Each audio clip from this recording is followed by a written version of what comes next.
ओम साई राम साई राम साई मंदिर में आपका स्वागत है। साईं बाबा के परम आशीर्वाद से आपके सम्मुख लेकर आए हैं हिंदी भाषा में साईं सचरित्र।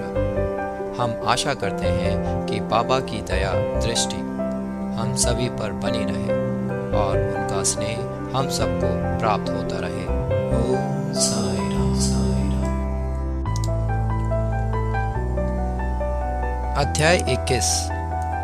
श्री V.H. ठाकुर, श्री अनंतराव पाटनकर और पंढरपुर के वकील की कथाएं। इस अध्याय में हेमांड पंत ने श्री विनायक हरिश्चंद्र ठाकुर B.A., श्री अनंतराव पाटनकर पुणे निवासी तथा पंढरपुर के एक वकील की कथाओं का वर्णन किया है। ये सब कथाएं अति मनोरंजक हैं। यदि इनका सारांश मनन पूर्वक ग्रहण कर उन्हें आचरण में लाया जाए तो आध्यात्मिक पंथ पर पाठकगण अवश्य अग्रसर होंगे। प्रारंभ। यह एक साधारण सा नियम है कि गत जन्मों के शुभ कर्मों के फलस्वरूप ही हमें संतों का सानिध्य और उनकी कृपा प्राप्त होती है। उदाहरणार्थ हेमांड पंत स्वयं अपनी घटना प्रस्तुत करते हैं। वे अनेक वर्षों तक मुंबई के उपनगर वांद्रा के स्थानीय न्यायाधीश रहे।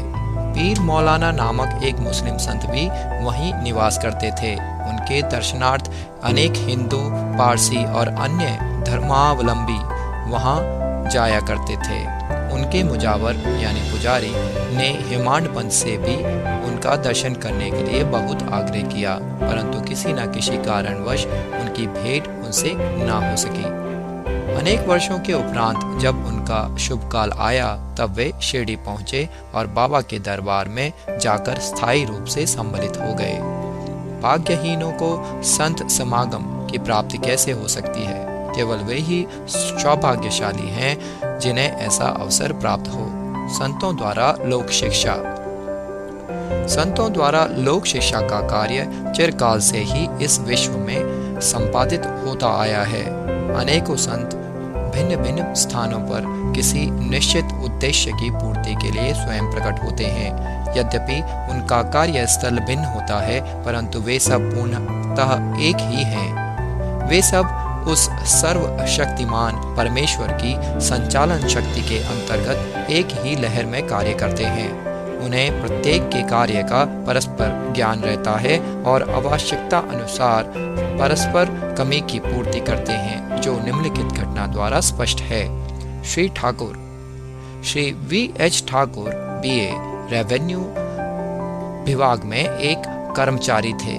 वे एक भूमि मापक दल के साथ कार्य करते हुए बेलगांव के समीप वड़गांव नामक का ग्राम में पहुंचे। वहां उन्होंने एक कानड़ी संत पुरुष यानी अप्पा के दर्शन कर उनकी चरण वंदना की। वे अपने भक्तों को निश्चल दासकृत विचार सागर नामक ग्रंथ, जो वेदांत के विषय में है, का भावार्थ समझा रहे थे। जब श्री ठाकुर उनसे विदाई लेने लगे तो उन्होंने कहा, तुम्हें इस ग्रंथ का अध्ययन अवश्य करना चाहिए और ऐसा करने से तुम्हारी इच्छाएं पूर्ण हो जाएंगी तथा जब कार्य करते करते कालांतर में तुम उत्तर दिशा में जाओगे तो सौभाग्यवश तुम्हारी एक महान संत से भेंट होगी, जो मार्ग प्रदर्शन कर तुम्हारे हृदय को शांति और सुख प्रदान करेंगे। बाद में उनका स्थानांतरण जुन्नर को हो गया, जहाँ की नाड़े घाट पार करके जाना पड़ता था। यह घाट अधिक गहरा और पार करने में कठिन था, इसलिए उन्हें भैंसे की सवारी कर घाट पार करना पड़ा, जो उन्हें अधिक असुविधाजनक तथा कष्टकर प्रतीत हुआ। उसके पश्चात ही उनका स्थानांतरण कल्याण में एक उच्च पद पर हो गया और वहां उनका नाना साहेब चांदोरकर से परिचय हो गया। उनके द्वारा उन्होंने श्री साईं बाबा के संबंध में बहुत कुछ ज्ञात हुआ और उन्हें उनके दर्शन की तीव्र उत्कंठा हुई। दूसरे दिन ही नाना साहेब शिरडी को प्रस्थान कर रहे थे। उन्होंने श्री ठाकुर से भी अपने साथ चलने का आग्रह किया। ठाणे के दीवानी न्यायालय में एक मुकदमे के संबंध में उनकी उपस्थिति आवश्यक होने के कारण वे उनके साथ ना जा सके। इस कारण नाना साहेब अकेले ही रवाना हो गए। थाने पहुंचने पर मुकदमे की तारीख आगे के लिए बढ़ गई, इसलिए उन्हें नाना साहेब का साथ न देने पर पश्चाताप हुआ। फिर वे शिरडी पहुंचे। जब वहां उन्हें ज्ञात हुआ कि नाना साहेब पिछले दिन ही यहाँ से चले गए हैं, वे अपने कुछ मित्रों के साथ जो उन्हें वहीं मिल गए थे, श्री साईं बाबा के दर्शन को गए। उन्होंने बाबा के दर्शन किए और उनके चरण कमलों की आराधना कर अत्यंत हर्षित हुए। उन्हें रोमांच हो आया और उनकी आंखों से अश्रुधाराएं प्रवाहित होने लगीं। त्रिकालदर्शी बाबा ने उनसे कहा, इस स्थान का मार्ग इतना सुगम नहीं जितना कि कानड़ी संत अप्पा के उपदेश या नाड़े घाट पर भैंसे की सवारी थी। आध्यात्मिक पथ पर चलने के लिए तुम्हें घोर परिश्रम करना पड़ेगा, क्योंकि यह अत्यंत कठिन पथ है। जब श्री ठाकुर ने हेतुगर्भ शब्द सुने, जिनका अर्थ उनके अतिरिक्त और कोई न जानता था, तो उनके हर्ष का पारावार न रहा और उन्हें कानड़ी संत के वचनों की स्मृति हो आई। तब उन्होंने दोनों हाथ जोड़कर बाबा के चरणों पर अपना मस्तक रखा और उनसे प्रार्थना की कि प्रभु मुझ पर कृपा करो और इस अनाथ को अपने चरण कमलों की शीतल छाया में स्थान दो। तब बाबा बोले, जो कुछ अप्पा ने कहा वह सत्य था। उसका अभ्यास कर, उसके अनुसार ही तुम्हें आचरण करना चाहिए। व्यर्थ बैठने से कुछ लाभ ना होगा। जो कुछ तुम पठन करते हो उसको आचरण में भी लाओ, अन्यथा उसका उपयोग ही क्या। गुरु कृपा के बिना ग्रंथावलोकन तथा आत्मानुभूति निरर्थक ही हैं। श्री ठाकुर ने अभी तक केवल विचार सागर ग्रंथ में सैद्धांतिक प्रकरण ही पढ़ा था, परंतु उसकी प्रत्यक्ष व्यवहार प्रणाली तो उन्हें शिरडी में ही ज्ञात हुई। एक दूसरी कथा भी इस सत्य का और अधिक सशक्त प्रमाण है। श्री अनंतराव पाटणकर। पूना के एक महाशय श्री अनंतराव पाटणकर श्री साईं बाबा के दर्शन के इच्छुक थे। उन्होंने शिरडी जाकर बाबा के दर्शन किए। दर्शनों से उनके नेत्र शीतल हो गए और वे अति प्रसन्न हुए। उन्होंने बाबा के श्री चरण छुए और यथा योग्य पूजन करने के उपरांत बोले, मैं बहुत कुछ पठन किया। मैंने वेद वेदांत और उपनिषदों का भी अध्ययन किया तथा अन्य पुराण भी श्रवण किए, फिर भी मुझे शांति न मिल सकी। इसलिए मेरा पठन व्यर्थ ही सिद्ध हुआ। एक निरा अज्ञानी भक्त मुझसे कहीं श्रेष्ठ है। जब तक मन को शांति नहीं मिलती तब तक ग्रंथावलोकन व्यर्थ ही है। मैंने ऐसा सुना है कि आप केवल अपनी दृष्टि मात्र से और विनोदपूर्ण वचनों द्वारा दूसरों के मन को सरलता पूर्वक शांति प्रदान कर देते हैं। यही सुनकर मैं भी यहाँ आया हूँ। कृपा कर मुझ दास को भी आशीर्वाद दीजिए। तब बाबा ने निम्नलिखित कथा कही। घोड़े की लीद के 9 गोले यानी नवद्दा भक्ति। एक समय एक सौदागर यहाँ आया। उसके सम्मुख ही एक घोड़ी ने लीद की। जिज्ञासु सौदागर ने अपनी धोती का एक छोर बिछाकर उसमें लीद के 9 गोले रख लिए और इस प्रकार उसके चित्त को शांति प्राप्त हुई। श्री पाणकर इस कथा का कुछ भी अर्थ न समझ सके, इसलिए उन्होंने श्री गणेश दामोदर उपनाम दादा केलकर से अर्थ समझाने की प्रार्थना की और पूछा कि बाबा के कहने का अभिप्राय क्या है। वे बोले कि जो कुछ बाबा कहते हैं उसे मैं स्वयं भी अच्छी तरह नहीं समझ सकता, परंतु उनकी प्रेरणा से ही मैं जो कुछ समझ सका हूँ वह तुमसे कहता हूँ। घोड़ी है ईश कृपा और 9 एकत्रित गोले हैं विद्या।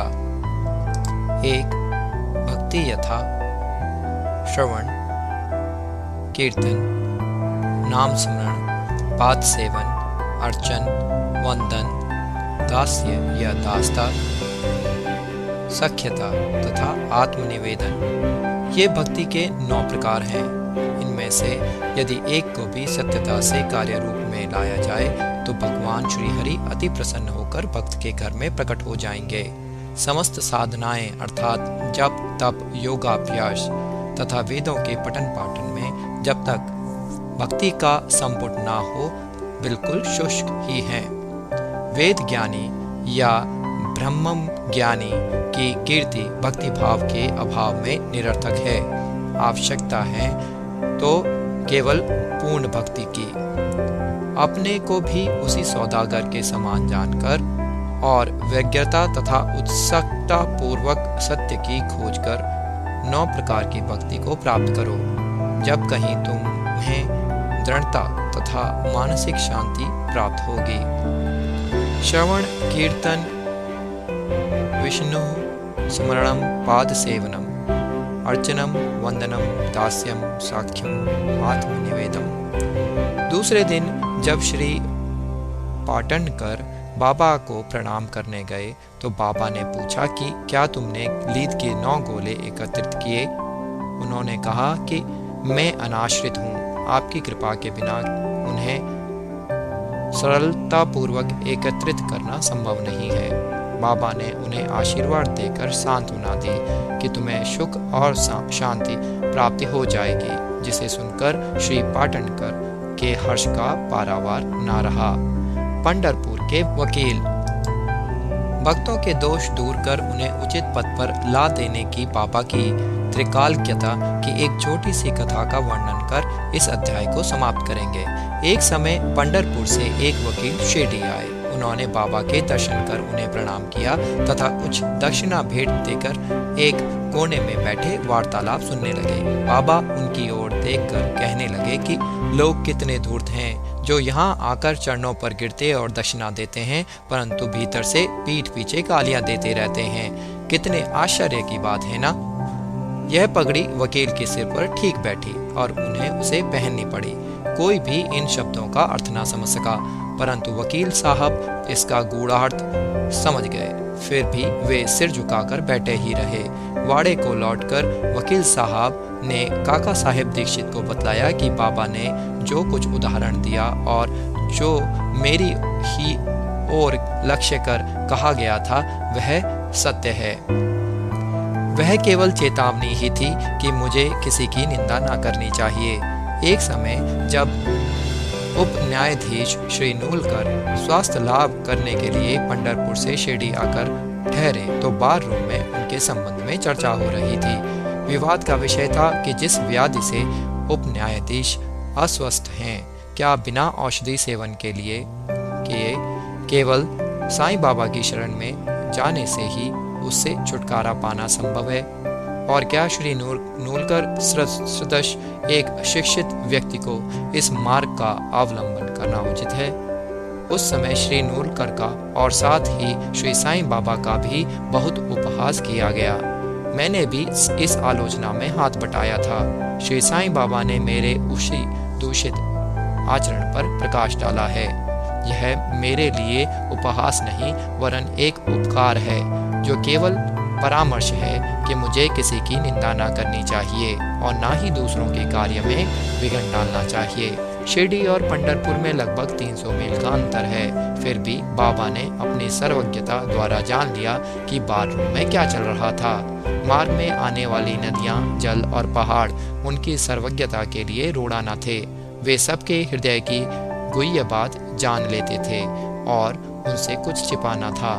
समीपस्थ तथा दूरस्थ प्रत्येक वस्तु उन्हें दिन के प्रकाश के समान जाज्वल्यमान थी तथा उनकी सर्वव्यापक दृष्टि से ओझल न थी। इस घटना से वकील साहब को शिक्षा मिली कि कभी किसी का छिद्रान्वेषण एवं निंदा नहीं करनी चाहिए।